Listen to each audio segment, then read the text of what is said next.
بسم اللہ الرحمن الرحیم الحمدللہ والصلاة والسلام علی رسول اللہ۔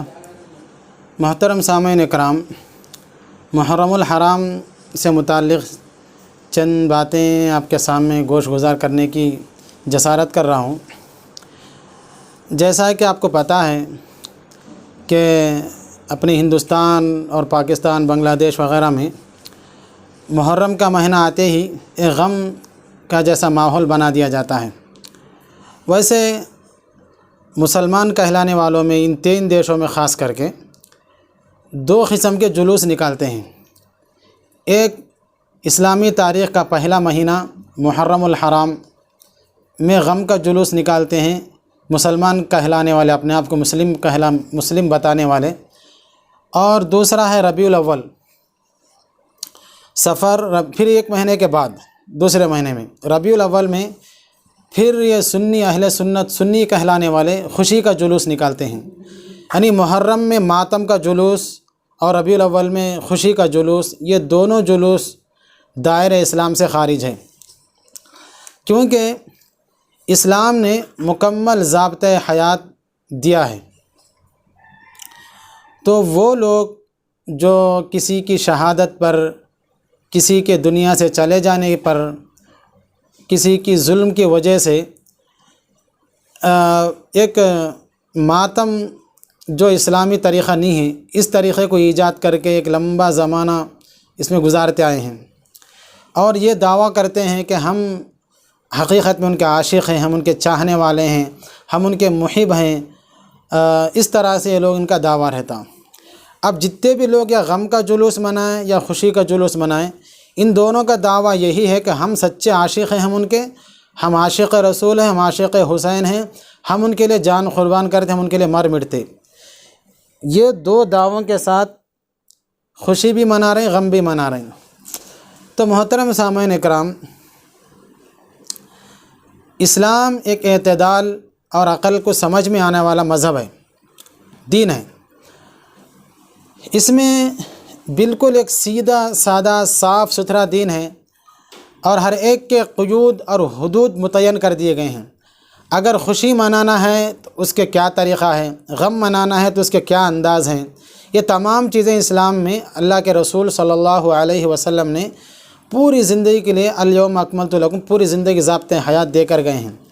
اس کے بعد پھر اپنی طرف سے اس میں ڈھکوسلے، اپنی طرف سے اس میں جو ہے نا ایک طریقے ایجاد کر لینا، یہ دائرۂ اسلام سے خارج طریقے ہیں۔ رسول اللہ صلی اللہ علیہ وسلم کا فرمان جیسا کہ کسی کو بھی کوئی غم تکلیف پہنچے، کسی کے انتقال کی وجہ سے، شہادت کی وجہ سے، تو زیادہ سے زیادہ 3 دن تک سوگ منا سکتے ہیں، اس سے زیادہ نہیں منا سکتے۔ ہاں، البتہ بیوی شوہر کے انتقال پر 4 مہینے 10 دن وہ سوگ منائے گی، اس کے لیے کچھ الگ سے متعین وہ مستثنیٰ ہے 3 دن کے علاوہ غم منانے میں۔ اس سے ہٹ کر کتنا ہی بڑا غم کیوں نہ آئے کسی پر، 3 دن سے زیادہ وہ سوگ نہیں منا سکتے، 3 دن سے زیادہ جو ہے نا وہ اپنی غم کا اظہار نہیں کر سکتے۔ اب یہ رہا مسئلہ غم کا۔ اسی طرح خوشی منانے کا، خوشی منانے کا طریقہ بھی اللہ کے رسول صلی اللہ علیہ وسلم کو بتا کے چلے گئے۔ مثال کے طور پہ ایک خوشی کا موقع ہے عید کا، عید الفطر ہے، عید الاضحیٰ ہے، یہ خوشی کے دن ہے، خوشی کے ایام ہے، کھانے پینے، خوش رہنے کے دن ہیں۔ ان دنوں میں اللہ کے رسول صلی اللہ علیہ وسلم کس طرح سے خوشی منائی، بارگاہ الہی میں 2 رکعت سجدہ ادا کیا، نماز ادا کی، پھر جو بھی اپنے پاس تھے وہ اچھے کپڑے پہنے، وہ نماز ادا کی، پھر دوسروں کو کھلائے، خود بھی کھائے، اس طرح سے منا کے بتائیں۔ اسی طرح اولاد پیدا ہونے پہ خوشی منانے کا، خوشی کا موقع ہوتا ہے، اس وقت پہ خوشی منانے کا طریقہ کیا بتایا۔ اگر اولاد ہوئے تو اس کے اچھے سے اچھا نام رکھیں، اور 7ویں دن عقیقہ کریں، اس کی دعوت کریں، خوشی منائیں۔ تو خوشی کے اور غم کے طریقے اسلام نے بتائے، اور وہ طریقے مسلمان فالو کر رہے ہیں، جو حقیقی اہل سنت ہیں، جو محبت میں غلو کر کے بھٹک نہیں گئے، عداوت میں غلو کر کے بھٹک نہیں گئے۔ تو محترم سامعین اکرام، محرم کا مہینہ آتے ہی ایسا دکھتا ہے جیسا کہ پورا پیپر بھی 10 محرم کو خاص کر کے حیدرآباد کے نیوز وغیرہ بھی، منصف سیاست وغیرہ بھی پیپر پورا کالا کر دیتے ہیں، کیونکہ بھئی یوم سیاہ، غم کا دن ہے۔ شرم کرو تھوڑی تو بھی، پوری اسلام میں صرف حضرت حسین رضی اللہ تعالیٰ شہید ہوئے ہیں، ان کے علاوہ کوئی شہید نہیں ہوا۔ اگر میں یہ سوال کروں، یہ پیپر چھپانے والے اور یہ جتنے ملائیں ہیں اس طرح کے جلوس کی قیادت کر رہے ہیں، اگر ان لوگوں کو پوچھا جائے بھائی شریعت محمدی میں حضور صلی اللہ علیہ وسلم کے آنے کے بعد دین محمدی میں سب سے پہلے شہادت کا درجہ کس نے پایا، تو یہ لوگ نہیں بول سکیں گے، گنے چنے بول بھی دیں تو اس پر عمل نہیں کریں گے۔ شریعت محمدی میں سب سے پہلے شہید ہونے والے وہ ہماری ماں حضرت سمیہ رضی اللہ تعالیٰ عنہ ہیں، جن کو ابو جہل نے 2 جانوروں کو دونوں ٹانگوں کو رسیاں باندھ کر مخالف سمت میں بھگا چیر دیا تھا۔ کبھی ان کی شہادت کا ذکر کوئی سنی، کوئی بریلی، کوئی دیوبندی، کوئی اہل حدیث نہیں کرتا۔ یہ بھی نہیں معلوم کہ حضرت سمیہ رضی اللہ عنہ کی شہادت کب ہوئی، حضور کے دور میں کل کتنے صحابہ اور صحابیات شہید ہوئے، کتنوں کا خون اسلام کی چمن کو گلزار کرنے کے لیے، اس کو سرسبز و شاداب کرنے کے لیے کتنوں کا خون کی ضرورت پڑی، حضور کے دور میں کتنے لوگ شہید ہوئے، نہیں معلوم۔ ان کی شہادتوں کا ذکر کبھی کوئی نہیں کرتا۔ خلیفہ ثانی حضرت فاروق اعظم کی شہادت کب ہوئی، اس دن کوئی شہادت کا کوئی جلوس، کوئی ماتم نہیں۔ جن کی تائید میں، جن کے فیصلے پر قرآن نازل ہوتا تھا، ان کے فیصلے کے مطابق۔ خلیفہ ثالث حضرت عثمان غنی رضی اللہ تعالیٰ عنہ کی شہادت کب ہوئی؟ 18 ذی الحجہ، حضرت فاروق اعظم کے 1 محرم 18 ذی الحجہ حضرت عثمان غنی رضی اللہ عنہ کی شہادت کا دن ہے۔ کبھی اس دن کوئی ماتم کا کوئی جلوس، کوئی جھنڈے ونڈے، کوئی سبیل وبیل نہیں۔ صرف تمہیں یہ ایک شہید یاد رہا پورے اسلام کی تاریخ میں، وہ حضرت حسین ہیں۔ وہ بھی کفر اسلام کا جھگڑا نہیں تھا۔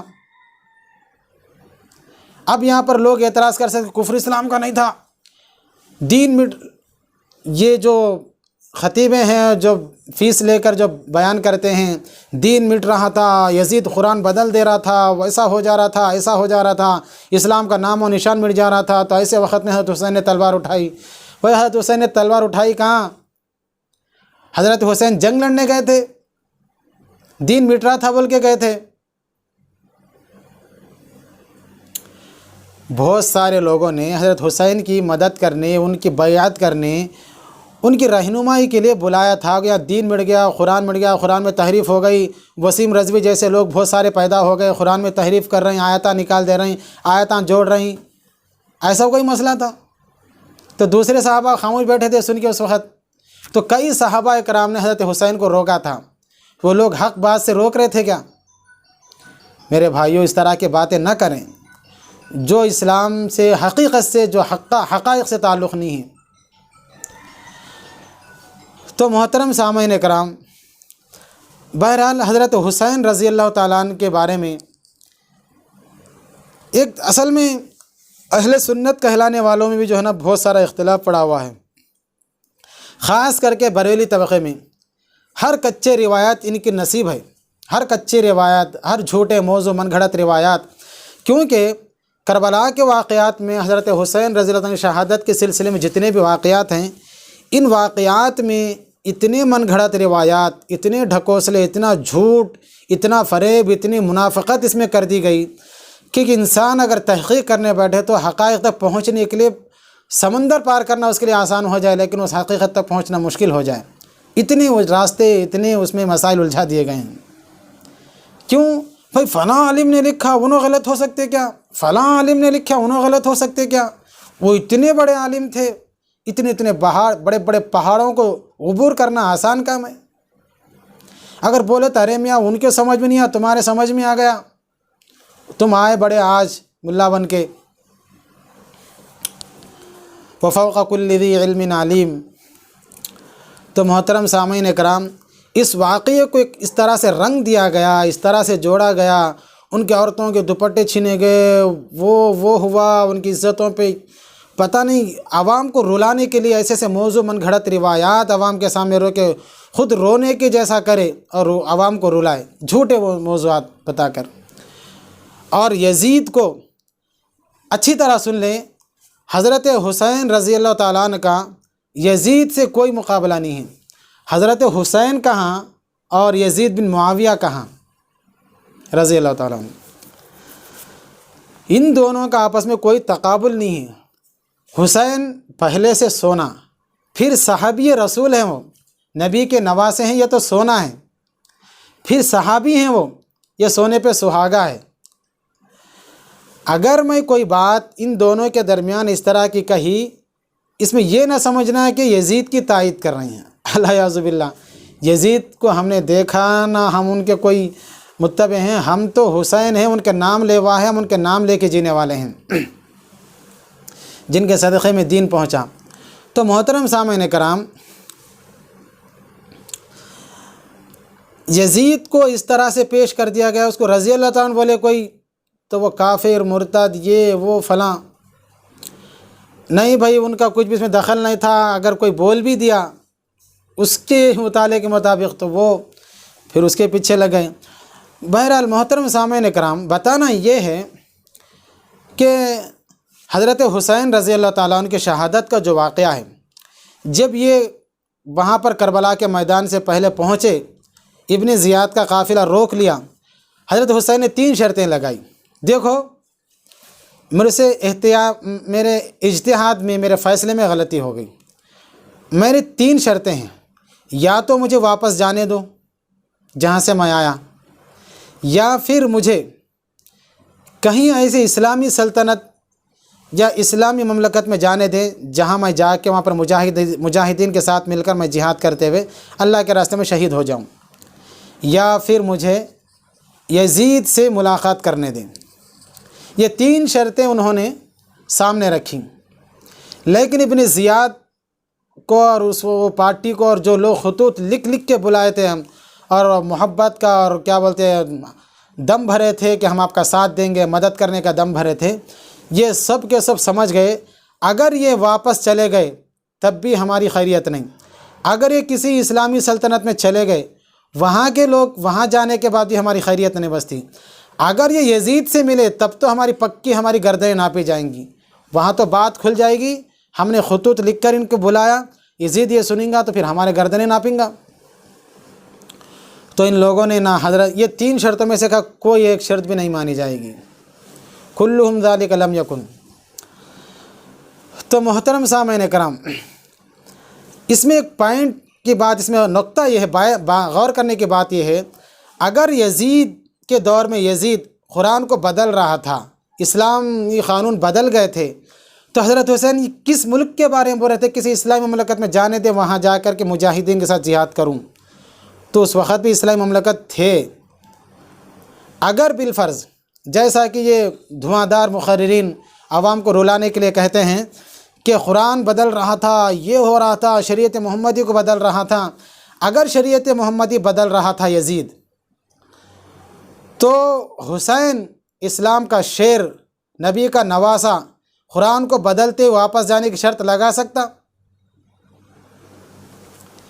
نہیں، واپس جانے دو میرے کو، نہیں گورنر سے ملنے دو، ایسی شرط لگا سکتا؟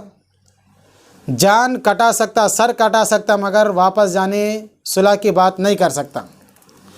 تو عوام کو بھٹکانے کے لیے، اعتدال کی راہ ہٹا کے کسی ایک کو مجرم بنا کے حقائق سے تڑا کر کٹا کر جو ہے نا اس طرح کے باتیں کرنا، یہ امت کو گمراہ کرنے کے طریقے ہیں۔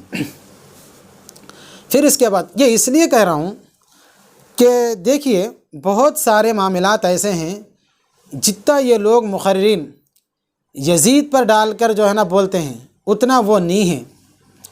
بے شک یزید بھی کسی نہ کسی درجے میں وہ حصے دار ہوگا، ہمیں اس سے کوئی اعتراض نہیں ہے، لیکن یہ معاملات کہ ہم جسٹس نہیں بن سکتے۔ حضرت حسین رضی اللہ عنہ کی شہادت اور قاتلین جو ہے اور اس وقت کے ذمہ داروں کو اب ہم فیصل بن کے کچھ فیصلہ ان کو سنا نہیں سکتے۔ اب ہمارے لیے بہتر یہ ہے ان کے درمیان جو اختلافات ہوئے، ان کے درمیان جو ظلم ہوا، اس کو ہم کسی ایک اچھے انداز میں روک کر امت کے سامنے ایک صحیح پہلو رکھیں۔ دیکھیں ایک زمانہ تھا، ایک وقت تھا، حنفی، شافعی، حنبلی، مالکی کے اختلافات عروج پہ تھے۔ بیت اللہ میں 4 مصلے بچتے تھے، چاروں سمت میں 4 امام نماز ادا کراتے تھے، لیکن ایک زمانہ گزرتے ہوئے مرور زمانے کے ساتھ وہ اختلافات میں نرمی آئی۔ بھائی تینوں نے بھی، چاروں نے بھی قرآن و سنت سے اخذ کیا ہے، جن کے جیسے اجتہاد جیسا دین کا ان کو سمجھ میں آیا، انہوں نے مسئلہ بتایا، اگر وہ حق تک پہنچے تو 2 ثواب ہے، خالی حق تک نہ پہنچے تب بھی ثواب ہے وہ، تو سمجھے بعد میں وہ اختلافات نہ رہیں۔ آج شافعی کے نزدیک حنفی پڑھتے ہیں، احناف کے نزدیک شوافعی پڑھتے ہیں، احناف کے استاد شوافعی ہیں، اور شوافعی کے بہت سارے احناف اساتذہ ہیں۔ اس کے اندر کوئی دلی کدورت نہیں ہے۔ اگر کوئی مسلمان مانتا ہے تو شافعی مسلک کو اگر اختیار کرتا ہے تو کسی حنفی کوئی اعتراض نہیں ہے۔ اس وقت تھا ہوں گا بہت زیادہ اعتراض، لیکن مرور زمانے کے ساتھ یہ ختم ہو گیا۔ تو قوی امید ہے کہ اس وقت بھی مرور زمانے کے ساتھ، بھائی وہ صحابہ تابعین کے اختلافات تھے، آج محمد علی انجینئر مرزا کے جیسا ہم جسٹس بن کے، جج بن کے، ہم ان کے فیصلوں کو کر کے انہیں کافر، انہیں غلط، انہیں گمراہ، انہیں باطل، ان کے فیصل ہم نہیں بن سکتے۔ آج کے دور کے لوگوں کو تم جو پیغام دے سکتے دیو، جو گزر گیا تلک امۃ قد خلت، وہ لوگ گزر گئے، ان کے معاملات جو گزر گئے وہ اللہ کے سامنے ہیں ان کے معاملات۔ اب ان کے بارے میں تم فیصلے کر کے یہ غلط وہ غلط، تمہارے حق بولنے سے وہ حق نہیں ہو جاتا، ہمارے غلط بولنے سے وہ غلط نہیں ہو جاتے۔ تو محترم سامعین اکرام، بتانا یہ ہے، اس کربلا کے موقع پر، کربلا کے واقعات میں اتنے روایات جھوٹے موضوع من گھڑت گھڑ دیے گئے ہیں کہ امت کو حقیقت تک پہنچنے کے لیے بہت سارے دشواریوں کا سامنا کرنا پڑتا ہے۔ روتے ہیں، پلاتے ہیں، ماتم کرتے ہیں، اس کی وجہ سے امت اسی میں بہہ جاتی ہے، کیونکہ فطری طور پہ ہر مسلمان کو اہل بیت سے، حضور صلی اللہ علیہ وسلم کے خاندان سے، بیٹیوں کے اولادوں سے محبت ہوتی ہے، اسی لیے فطرتاً مائل ہوتا ہے، اسی لیے ان کا نام لے کر جھوٹے روایات سناتے ہیں، رلائیں، یہ اہل بیت کا یہ ہوا۔ تو محترم سامعین کرام، آپ اس پر غور کریں، پھر نیکسٹ ہم بتائیں گے آگے کی بات۔